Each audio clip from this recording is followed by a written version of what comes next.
अस्सलाम वालेकुम। I am doctor Mariam and welcome to my channel. जिन्होंने सब्सक्राइब नहीं किया वो सब्सक्राइब करें, लाइक करें, शेयर करें और कमेंट करें। अच्छा, आज की जो वीडियो है वो जो रिमेनिंग मर्मर्स थे उस पर है। आज हम मर्मर्स इंशाल्लाह कंप्लीट कर लेंगे। मैंने लास्ट टाइम आपको एमएस पढ़ाया था कि एमएस और एग्जामिनेशन बताई थी कि अगर शॉर्ट केस आता है सीबीएस का तो उसमें कैसे बेसिक एग्जामिनेशन करनी है और किस तरह से मर्मर को पिक करना है और किस तरह से डिफ्रेंशिएट करना है कि प्रीडोमिनेंट कौन सा मर्मर है, ये इंपॉर्टेंट है, ये बताना ज़रूरी होता है। अच्छा, आज जो है वो मैं वो स्टार्ट से नहीं बता रही आपको।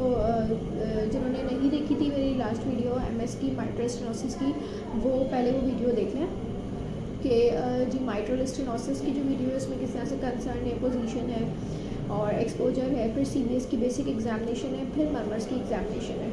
ठीक है, तो मैं आज डायरेक्ट जो है वो मर्मर से स्टार्ट कर रही हूँ।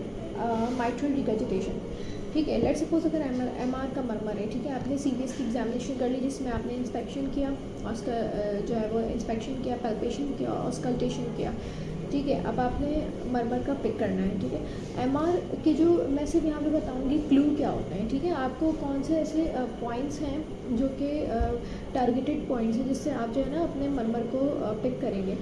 पल्स मैंने लास्ट वीडियो में बताया था कि एक अच्छा ये होता है कि आप ना इंस्पेक्शन के बाद अगर पल्स पे हाथ रख लें, इससे बहुत सारी चीज़ें क्लियर हो जाती हैं, आपका एक माइंड सेट हो जाता है, फिर आपको पता चल जाता है कि आपने कौन सा मर्मर की तरफ आपने जाना है। एमआर के जो मर्मर होते हैं ना उनकी पल्स हमेशा गुड वॉल्यूम पल्स होती है बिकॉज ये रिगर्जिटेटेड मर्मर्स हैं, ठीक है। रिगर्जिटेशन में या तो एआर होगा या एमआर होगा, ठीक है, मोस्ट ऑफ द टाइम।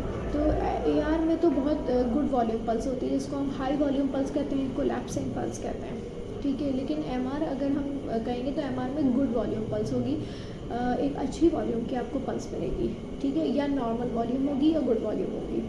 दूसरा, आपको विजिबल कार्डियक इम्पल्स मिलेगी क्योंकि रिगर्जिटेशन है।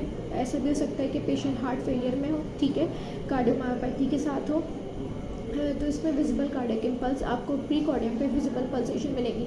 आप दो तरह से इंस्पेक्शन करते हैं, एक तो आप फुट एंड से करेंगे, ठीक है, एक फिर आप बिल्कुल राइट साइड पे जब आएंगे ना तो पेशेंट के लेवल पे जाके आपने उसका प्रीकॉर्डियम देखना है। जब आप लेवल पे जाएंगे ना तो आपको खुद ऑटोमेटिकली विजिबल पल्सेशन अगर होंगी तो वो आपको आराम से नज़र आएंगी। इनफैक्ट अगर बहुत ज़्यादा रिगर्जिटेशन होती है, जैसे एआर का पेशेंट जो है ना वो बहुत ज़्यादा हाइपर डायनामिक होता है, तो आपको ना उसका चेस्ट जो है ना प्रीकॉर्डियम जो है ना ऐसे बल्ज इस तरह से आपको मिलेगा। तो ये कार्डियक इम्पल्स आपको कहाँ देखनी है, अपाइकल रीजन पे देखनी है, ठीक है, आपको आराम से मिल जाएगी। अपाइकल पल्सेशंस आपको विजिबल होंगी, ठीक है। फिर आपने एपेक्स बीट देखनी है। एमआर में एपेक्स बीट शिफ्टेड हो सकती है क्योंकि पेशेंट हार्ट फेलियर में हो सकता है, पेशेंट का हार्ट जो है वो कार्डियोमेगैली के साथ हो सकता है, तो रिगर्जिटेशन मर्मर्स में आपको कार्डियोमेगैली में एपेक्स बीट शिफ्टेड मिलती है, जबकि स्टेनोसिस मर्मर में एमएस में एपेक्स बीट शिफ्टेड नहीं होती है अनलेस कि उसके साथ एमआर ना हो, ठीक है। तो इसमें आपको एपेक्स बीट शिफ्टेड मिलेगी, ठीक है। एपेक्स बीट डिफ्यूज़ भी मिल सकती है, जब शिफ्टेड होगी तो डिफ्यूज़ होगी, हेविंग और थ्रिल मिल सकता है, ठीक है। एक्सिला पे आपने रेडिएशन देखनी है। अच्छा, एमआर का मर्मर जो फंक्शनल होता है वो एक्सिला पे रेडिएट नहीं करता, ठीक है। जो सेकेंडरी टू हार्ट फेलियर होता है वो एक्सिला पे रेडिएट नहीं करता, लेकिन जो रोमैटिक हार्ट डिजीज़ वाला माइट्रल रिगर्जिटेशन होता है वो एक्सिला पे रेडिएट करता है। ये डिफरेंशिएटिंग पॉइंट था। अच्छा, आपने बताना वैसे ही है। मैंने पैराग्राफ भी आपको बताया था कि how to present your short case regarding murmurs, तो उसमें हम यही कहेंगे कि वो माइट्रल स्टेनोसिस की वीडियो से आप देखिएगा।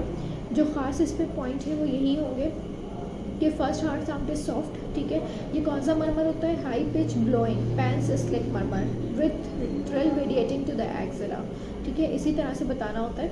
अब लेट सपोज कि इसमें आपने सेकेंडरी चीज़ें क्या देखनी है, पल्मोनरी हाइपरटेंशन के लिए देखना है कि P2 लाउड ना हो, ठीक हो, right ventricular left parasternal heave ना हो, ठीक है, और P2 लाउड ना हो, ठीक है, ये चीज़ें आपने देखनी है इसमें। दूसरा आपने इसमें पेरिफेरी साइंस में सेम है जो पेरिफेरल एग्जामिनेशन मैंने लास्ट टाइम बताई थी, चेस्ट ऑस्कल्टेशन करनी होती है। ज़ाहिर है अगर एमआर का पेशेंट है तो हार्ट फेलियर में हो सकता है, तो आपने चेस्ट ऑस्कल्टेट करनी है, बेसिस पे क्रैप्स देखने हैं, आपने जेवीपी देखनी है, जेवीपी रेस्ट हो सकती है, ठीक है। हैंड्स में आपने एनीमिया देखना है, ठीक है, और इसके अलावा इन्फेक्टिव एंडोकार्डाइटिस के साइंस देखने हैं, ठीक है। आपने इसके अलावा फीट में फिर पीडल एडिमा देखना है पेशेंट का, सही। अच्छा, कैसे जो है वो है। अच्छा, एमआर का पेशेंट एमएस के साथ भी आ सकता है और एमआर का पेशेंट पल्मोनरी हाइपरटेंशन के साथ भी आ सकता है। तो कैसे जो है वो डिफ्रेंशिएट करेंगे कि अगर जो है वो एमएस के साथ एमएस का पेशेंट लग रहा है आपको, ठीक है, कि एमएस का पेशेंट है, आपने प्रीडोमिनेंट मरमर एमएस बनाया लेकिन उसका रेडिएट कर रहा है एक्जिला में मरमर, तो उसका मतलब है एमएस के साथ एमआर भी है, ठीक है। और एमएस में पल्स लो वॉल्यूम होती है, एमआर में पल्स गुड वॉल्यूम या नॉर्मल वॉल्यूम होगी। एपेक्स बीट एमएस में टैपिंग होती है, शिफ्टेड नहीं होती, लेकिन अगर आपको एपेक्स बीट शिफ्टेड मिल रही है तो इसका मतलब है वो एमआर प्रीडोमिनेंट एमआर है, ठीक है। S1 एमएस में लाउड होता है लेकिन एमआर में S1 सॉफ्ट होता है और S3 आपको मिल सकता है। तो अगर एमआर और एमएस का पेशेंट है तो आप प्रीडोमिनेंट कैसे बताएंगे? पल्स लो वॉल्यूम है, ठीक है, पल्स एफएफ के साथ है या लो वॉल्यूम है तो एमएस की तरफ है, पल्स गुड वॉल्यूम है मतलब आपको एमएस का मरमर मिल रहा है और रेडिएशन एक्जुला पे हो रही है और पल्स भी गुड वॉल्यूम है, इसका मतलब है एमआर प्रीडोमिनेंट है, ठीक है। अच्छा, नेक्स्ट हमारे पास है एओर्टिक स्टेनोसिस। एओर्टिक स्टेनोसिस के मरमर में आपने क्या देखना है?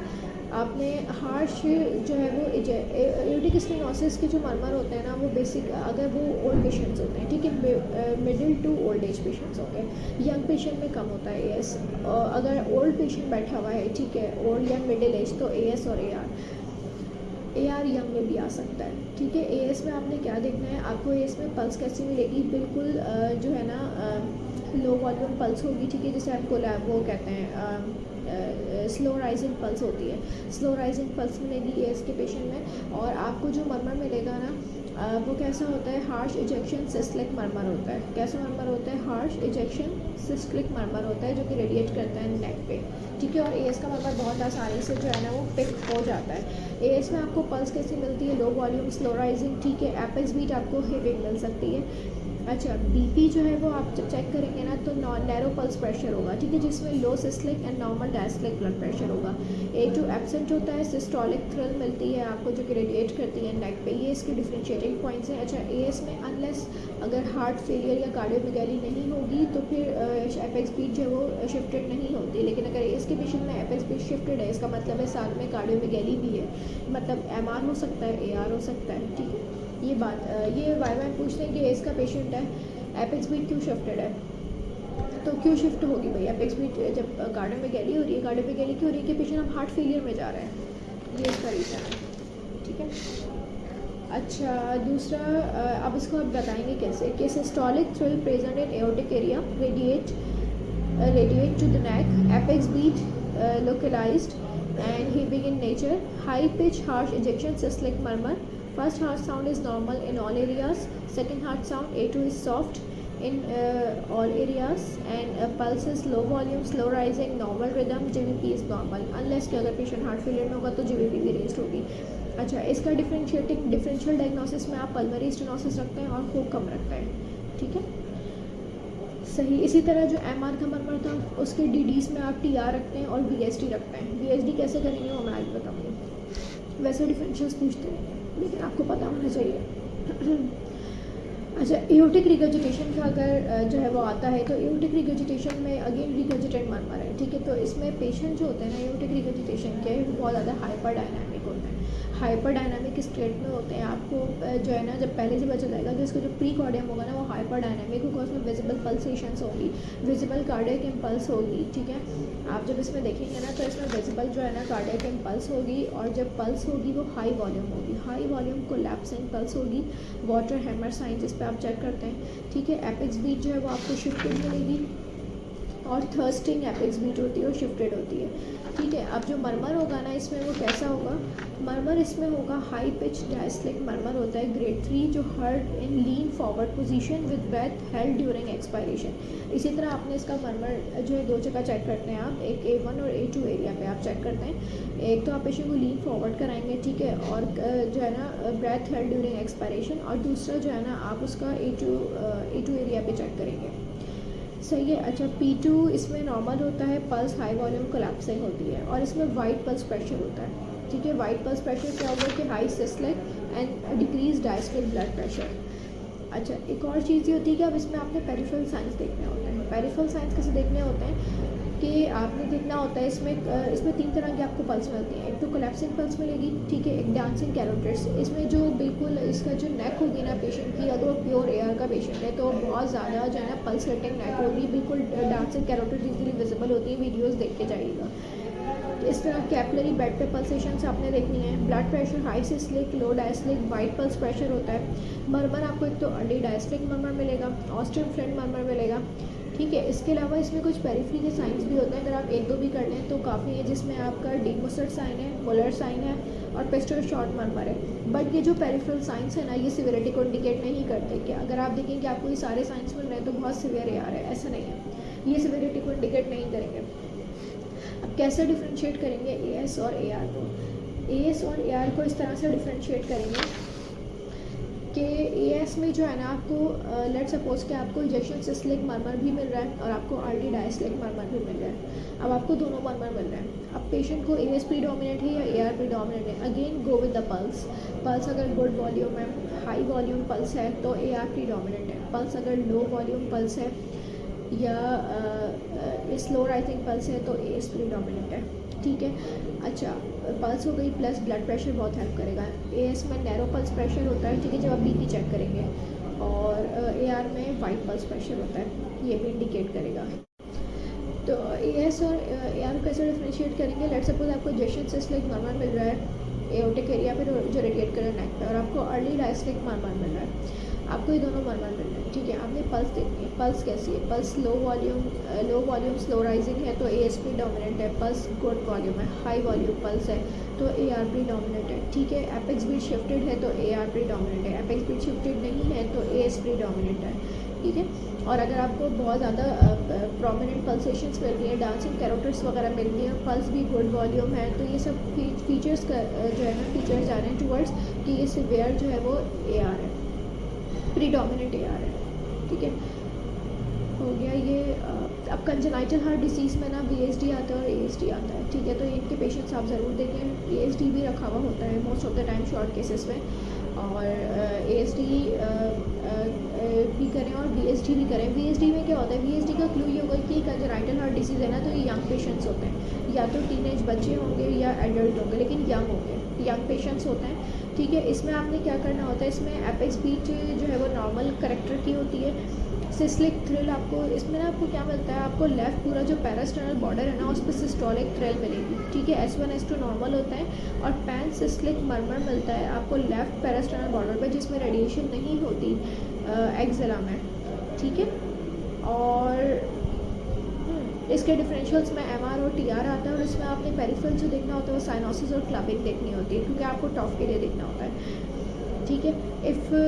इसमें आप क्या करेंगे कि जब आप पेशेंट को एग्जामिन करेंगे ना तो आपको पूरे लेफ्ट पैरास्टर्नल बॉर्डर पे ना पैनसिस्टिक मरमर मिलेगा। ये की पॉइंट है कि पूरा जो लेफ्ट पैरास्टर्नल बॉर्डर है ना, ये जो जेड बनाते हैं हम, इसमें जो पूरा लेफ्ट पैरास्टर्नल बॉर्डर है ना, इसमें आपको पैनसिस्टिक मरमर मिलेगा, ब्लोइंग पैनसिस्टिक मरमर मिलेगा, जो कि और पूरी प्रीकॉर्डियम में सेम होगा। मतलब आपको माइट्रल पे भी मिलेगा सेम मरमर, सेम पैनसिस्टिक मरमर आपको माइट्रल पे भी मिलेगा, ट्राइकस्पिड पे भी मिलेगा, ठीक है, पल्मरी पे भी मिलेगा। मतलब पूरा पल्मरी, ट्राइकस्पिड, माइट्रल पे, पूरे चेस्ट पे आपको एक जैसा ब्लोइंग पैनसिस्टिक मरमर मिलेगा।